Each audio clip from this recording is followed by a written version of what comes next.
Milk and cookies मेरा favourite combination. आपका क्या है? मुझे ना कॉम्बिनेशंस बहुत पसंद है, जैसे पकौड़े के साथ ग्रीन चटनी, समोसा और इमली की चटनी, मैगी और केचप। शेयर मार्केट में भी मैं अलग अलग फाइनेंशियल इंस्ट्रूमेंट्स को कंबाइन करके अपने इन्वेस्टमेंट स्ट्रैटेजीज को बूस्ट करती रहती हूँ। ऐसा ही एक कॉम्बिनेशन एम स्टॉक पर है, प्लेज शेयर्स एंड पे लेटर MTF का कॉम्बिनेशन। इन दोनों को साथ में यूज करके मैं इक्विटी ऑर्डर्स प्लेस करती हूँ, और वो भी बिना खुद का कैपिटल डाले। आइए पहले हम इन फैसिलिटीज को समझ लेते हैं। प्लेज शेयर्स एक ऐसी फैसिलिटी है जिससे आप अपनी एग्जिस्टिंग होल्डिंग्स को प्लेज कर सकते हैं एंड उनके अगेंस्ट मार्जिन अवेल कर सकते हैं।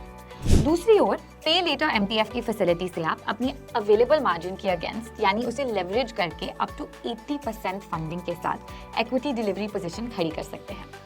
तो एक तरफ आप अपनी पोजीशन खड़ी कर सकते हैं और दूसरी ओर आपके प्लेज शेयर्स मार्केट मूवमेंट्स के हिसाब से रिटर्न अपॉर्चुनिटीज देता रहेगा। साथ ही बोनस, स्प्लिट या डिविडेंड के बेनिफिट्स भी आपको मिलते रहेंगे। एक एग्जांपल के साथ समझें। यहाँ देखिए, ये रहे M stock holdings worth ₹18 lakh. इन होल्डिंग्स को प्लेज करके मुझे उनके अगेंस्ट ₹12,60,000 मिला है, जो यहाँ मेरे अवेलेबल बैलेंस में दिख रहा है। अब चलते हैं इन्वेस्ट करने। मैंने पहले से ही अपना खुद का रिसर्च करके एक स्टॉक चूज किया है, जिसमें मुझे ₹40 लाख का पोजीशन लेना है। अब ऑर्डर फॉर्म पे आप देख सकते हैं कि इस स्टॉक पर मुझे पे लेटर यानी MTF के थ्रू ऑर्डर प्लेस करने पर 70% तक की फंडिंग मिल सकती है, यानी कि ₹28 लाख। तो बस मैंने MTF चूज किया और इस ऑर्डर को ₹12 लाख के मार्जिन पर प्लेस कर दिया। ये ₹12 लाख मार्जिन उसी ₹12,60,000 से यूज हुआ है जो मुझे प्लेज शेयर्स की फैसिलिटी से मिला था। चलिए अब ये भी समझ लेते हैं कि इस केस में प्लेज शेयर्स और पे लेटर MTF के लिए कितना इंटरेस्ट पे करना पड़ेगा।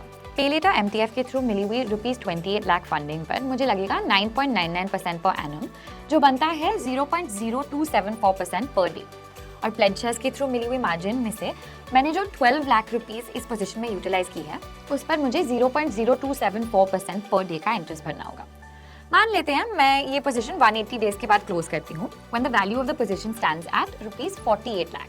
अब इससे हम इंटरेस्ट डिडक्ट कर लेते हैं।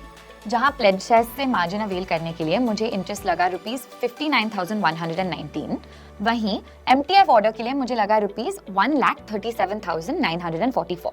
इंटरेस्ट डिडक्ट करने के बाद वक्त है ब्रोकरेज डिडक्ट करने का। तो देखिए, मेरे पास नेट प्रॉफिट बचता है ना? एकदम कमाल का कॉम्बिनेशन। पर चलिए एक सिनेरियो भी देखते हैं। अगर इसी पोजीशन का वैल्यू 40 लाख से 32 लाख हो जाता है, तो मुझे सेम अमाउंट का लॉस भी हो सकता है, जो मेरे लेजर में एज डेबिट शो हो जाता है। इसके अलावा मुझे same interest amount and brokerage भी भरना पड़ता, यानी ऑलमोस्ट 10 लाख रुपीस। तो इस कॉम्बिनेशन को आप as an investment tool use कर सकते हैं, but not as a strategy to cover your losses. और वैसा करके आप बिना अपने कैपिटल के जब और जितना चाहे डिलीवरी ट्रेड कर सकते हैं। आज ही ट्राई करें और अपने इन्वेस्टमेंट को लंबी उड़ान दें। अगर आपको ये वीडियो अच्छी लगी तो लाइक और सब्सक्राइब जरूर करें। Investments in securities markets are subject to market risks. Read all the related documents carefully before investing.